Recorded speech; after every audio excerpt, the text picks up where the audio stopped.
So you know you're here to do something important, and you know you're here to do it together with others, and yet you feel like you're working in isolation. And that can feel daunting, it can feel like you're frozen. And you know what? For years I felt that way. And I overwhelmed myself with this huge feeling of a large purpose, seeing that I have this role to play in uplifting the consciousness of our world. And the truth is, many of us have come at this time, whether we're old souls, community-minded people, collaborators. If that's you, then this video is for you, and it's about vision and the importance of vision. I've been contemplating vision now for several decades, and the importance of really following a higher embodied version of who we are. And you know, we've heard a lot of talk of The Secret and manifestation and all this stuff online. And what we don't hear a lot of talk about is what is the creative power behind it all. We talk about ourselves as the manifestors, but what is the self? I've been really thinking deeply about this, and it might be a conversation that's ongoing as part of this journey that I'm doing, sharing this concept of walking from frozen into flourishing. And what does that mean? Because to me, my higher vision of our world is seeing community centers where people are contributing, showing up in their authentic and powerful states. Everyone's well clothed, everyone's well fed, just celebrating the abundance of fruit, and everyone's just thriving. And I know this is possible for humanity because abundance is our baseline. And yet what keeps us from that super consciousness? I believe it's things that stand in the doorway between that reality of what's behind everything. And I love the 4 words that my friend Shua talks about: peace, power, love, and truth.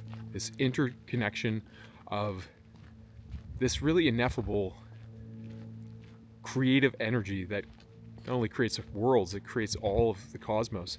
And yet we can have things that stand in the doorway and block us from that level of consciousness. And I believe there's many ways it can manifest, but it all comes down to the self and its creations that are not always conscious. What do I mean by that?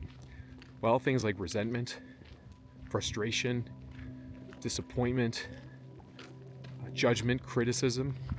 All of these things create a barrier between ourselves and that level of super consciousness. So how do we go about overcoming these things, transcending them?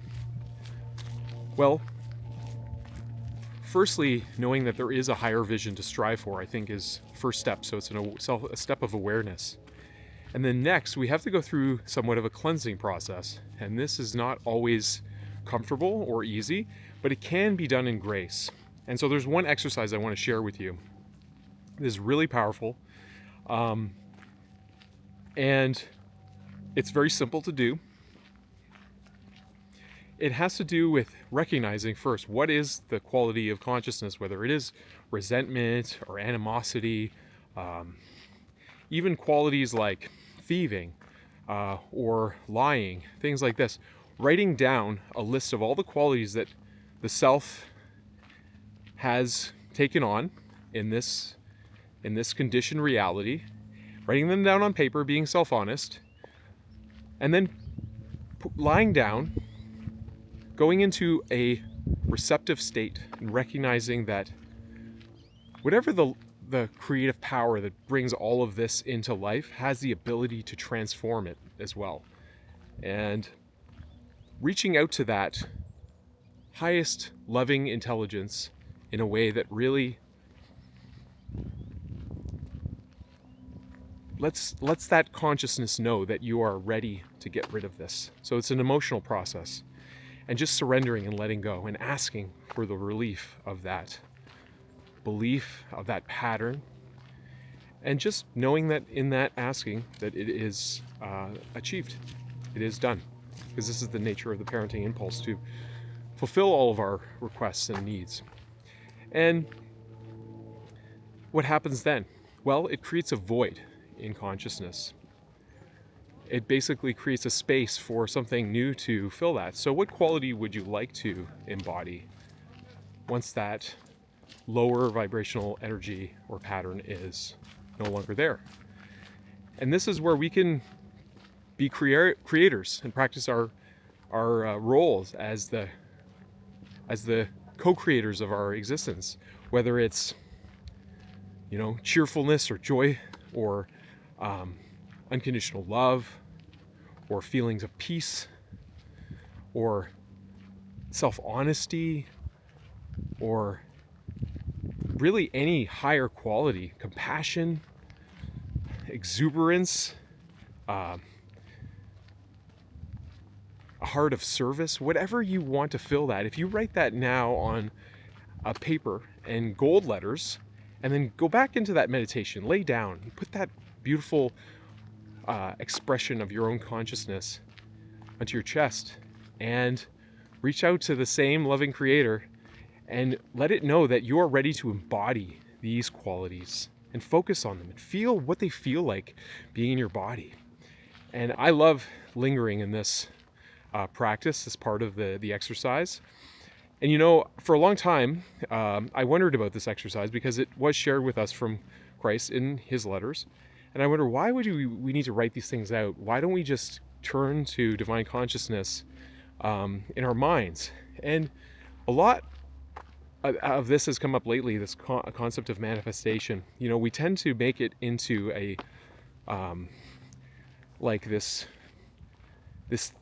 thing that is almost like a, you know, people use the term woo-woo. I'm still not sure exactly what woo is, but it seems like, you know, manifestation is all about bringing things out of thin air. And I'm not saying that's not possible, because I've witnessed some interesting things on my journey. But manifestation is bringing things from the immaterial into material expression. And so writing is direct manifestation of our own inner imaginings and contemplations and expression. So it literally is manifestation.